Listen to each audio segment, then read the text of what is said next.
안녕하세요. 흰수염고래 스포츠입니다. 카라바오컵 16강전 8경기 중에 가장 픽매치는 단연코 토트넘 대 맨시티 경기였습니다. 베르너가 올 시즌 첫 골을 드디어 성공했고, 사르가 마세를 찍듯이 볼을 감아차면서 원더골을 넣게 되었죠. 그리고 이 두 골을 모두 어시스트해준 선수는 다름 아닌 메디슨을 밀어내고 토트넘의 공격형 미드필더가 된 클루세프스키입니다. 2년 동안 토트넘의 북박이 우측 윙어로 있을 때는 팬들에게도 비판을 엄청 많이 받았던 선수였는데, 엔지 감독이 본인의 전술에 냉정하게 우측 윙어로 어울리지 않는다 판단했고, 아니 엄밀히 더 말하면 중앙이 더 어울린다고 판단했고, 그걸 실행에 옮기자 클루세프스키는 현지 전문가들에게도 엄청나게 주목받는 선수가 되었고, 토트넘에게도 좋은 영향력을 불어넣어 주고 있습니다. 크리스탈 팰리스전에서 전반 30분경에 상대 선수의 가격으로 쓰러졌고, 엔지 감독이 패배 후 인터뷰에서 클루세프스키가 부상을 입고 뛰었다는 것을 얘기했었고, 그래서 이른 교체가 되었다는 것도 알게 되었는데, 손흥민도 없는 데다가 클루세프스키의 부진까지 더해지면서 원정에서 패배라고 말았습니다. 다행히 클루세프스키가 맨시티전에서 대활약을 하면서 토트넘도 승리할 수 있게 되었는데요. 경기 후 영국 방송에서는 클루세프스키를 극찬을 했습니다. 클루세프스키가 공격수로서 현재 그 역할을 유능하게 수행하고 있다. 그는 기술적으로 뛰어난 선수로서 공을 다룰 때 빠르고 강력해서 상대 선수들을 효과적으로 제압한다. 또한 그는 적절한 패스를 제공하여 득점 기회를 만들어내며 그의 패스는 항상 적절한 무게를 갖고 있어 팀의 공격에 큰 기여를 한다. 특히 클루세프스키는 공간을 활용하고 팀 분위기를 조성하는 데 중요한 역할을 하고 있으며, 이는 팀 전체의 전술을 더욱 효과적으로 만드는 데 기여하고 있다. 이 포지션에서 클루세프스키는 누구에게도 밀리지 않는다. 이렇게 극찬받는 클루세프스키가 손흥민에게 골만 도울 수 있다면 더할 나위 없이 좋겠죠.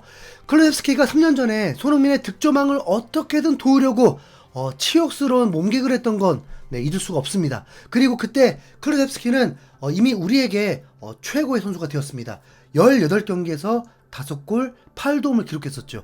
그리고 그는 이제 다시 돌아왔습니다. 좋잖아요. 본인이 스스로 최고의 선수가 되는 게 목표라고 했는데, 이 포지션에서 최고의 선수가 되길 바라겠습니다. 손흥민도 대놓고 극찬했던 선수라서 뭐라 하긴 좀 어렵습니다. 도저히 립서비스 같지가 않았습니다. 그런데 손흥민과 클루세프스키만 활약한다고 해서 다음 경기에 승리할 수 있다고 장담할 수가 없습니다. 상대는 토트넘보다 승점이 5점이나 많은 아스톤 빌라입니다. 중하위권 팀이 갑자기 변모해가지고 지난 시즌 토트넘을 누르고 4위를 하고 올 시즌도 매우 잘 나가고 있는데, 그 변모의 이유는 딱 한 가지입니다. 감독이 팀을 바꿔놓았습니다. 명장이라고 하기엔 좀 2% 아쉬움이 있지만, 어쨌든 아스날을 이끌었던 감독, 스페인에서 비아레알을 이끌고 유로파리그를 우승시킨 감독, 믿을만한 감독을 데려오고, 이 감독은 팀의 밸런스를 맞추고 선수 영입도 알차게 하면서 최소 지금 뉴캐슬급으로 팀을 바꿔놓았습니다. 그러니까 토트넘도 이 팀을 상대로 안심할 수가 없죠. 지금은 순위도 토트넘보다 더 높고 위넨도 꺾어버린 팀입니다.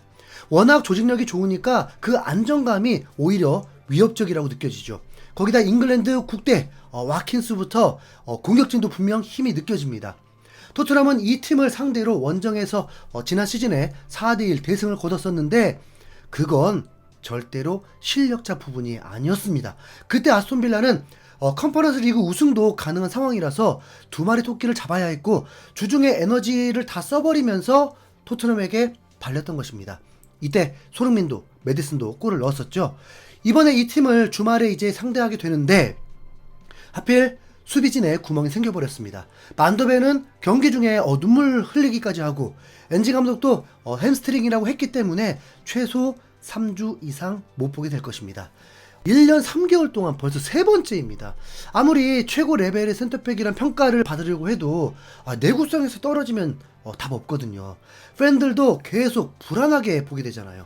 이미 현실은 와버렸습니다. 지난 시즌에도 딱 이맘때쯤이었거든요. 이젠 로메로도 이상 증상이 있습니다.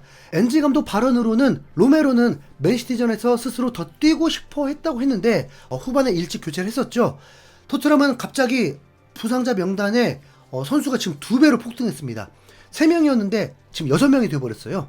로메로도 어쨌든 지금 부상자 명단에 올라 있습니다. 손흥민, 스펜스, 로메로, 베르너, 오도베르, 반도벤입니다. 아마 손흥민, 로메로, 베르너는 뭐 훈련도 할 거라고 예상하고 아스톤빌라와의 경기 때는 돌아올 걸로 보입니다. 이렇게 토트넘에 빈틈이 있는 상황에서 아스톤빌라도 빈틈이 많으면 다행인 건데 깜짝 놀랄 지표를 보게 되었습니다. 현재 프리미어리그는 대위기 상황이거든요. 부상자들이 속출을 하면서 손흥민의 예언이 현실이 되면서 최고의 선수들이 최고의 경기를 만들지 못하고 있습니다. 맨시티는 무려 9명이 부상자 명단에 올랐는데 이 경우는 처음 보는 광경입니다. 뭐 그동안 부러움도 있었죠. 왜 저들은 부상도 많지 않지? 부상이 있어도 에이스들끼리 돌아가면서 서로 커버하면서 팀을 운영하는데 큰 문제가 없었습니다. 그런데 지금은 과르디올라 감독도 난감합니다. 명장이 좋은 선수들 데리고 좋은 성적 내는 거 어렵지 않죠. 과르디올라가 지금 스쿼드로도 올 시즌 우승시키면 진짜 우주 최강 명장 인정하겠습니다. 과르디올라 감독은 이미 체념한 듯 했습니다. 누가 패배를 좋아하겠습니까? 토트넘전에서 패배 후에 과르디올라 감독은 맨시티 선수들은 매우 잘 싸웠다고 칭찬만 했습니다. 토트넘 선수들이 더 잘해서 패배한 거라고 했죠. 이 대회를 우습게 보는 게 아니라 지금 현실에서 가장 최선이었다는 것을 인정하고 있었던 것입니다.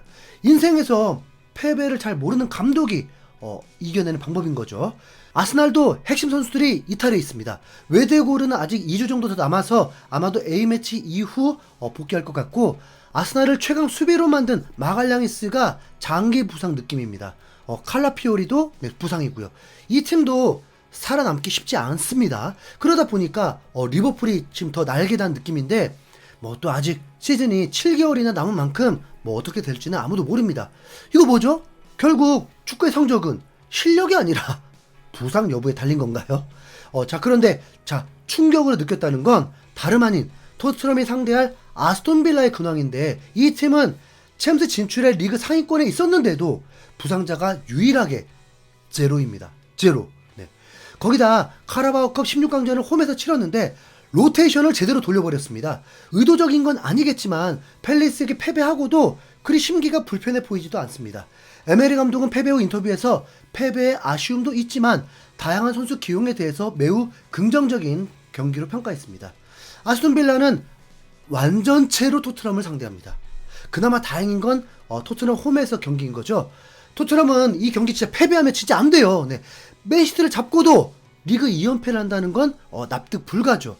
맨시티가 유망주들 나온 경기였다고 뭐 그런 팀 이긴 거라고 부정적으로 바라보는 분들이 있던데 유망주도 있었고 베테랑도 있었고 네임밸류 높은 선수도 있었고 후반전은 더욱 주전들이 포진되었죠. 네. 그건 토트넘도 마찬가지였습니다. 어디가 다 주전입니까? 센터백 드라구신 벤 데이비스가 주전인가요? 뭐 아치그레이 베르너가 주전이에요? 무엇 출전한 건요? 참나. 이번에도 토트넘은 베스트 11이라고 볼 수 없습니다. 솔랑케 열심히 싸우면서 힘만 뺐는데 컨디션 회복 쉽지 않습니다. 클루셉스키도 풀타임을 뛰었죠. 벤탄쿠르도 풀타임을 뛰었습니다.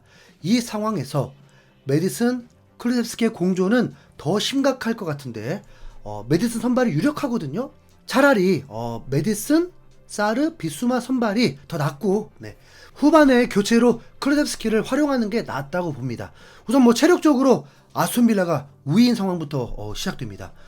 손흥민이 골만 넣는다고 해서 지금 될 문제가 아니라 골도 넣고 승리해야 합니다. 과연 이 상황을 뚫고 승점 2점 차까지 줄일 수 있을까요? 여러분은 이제 어떤 선발 라인업으로 상대해야 한다고 생각하시나요? 자, 의견 남겨주시고요.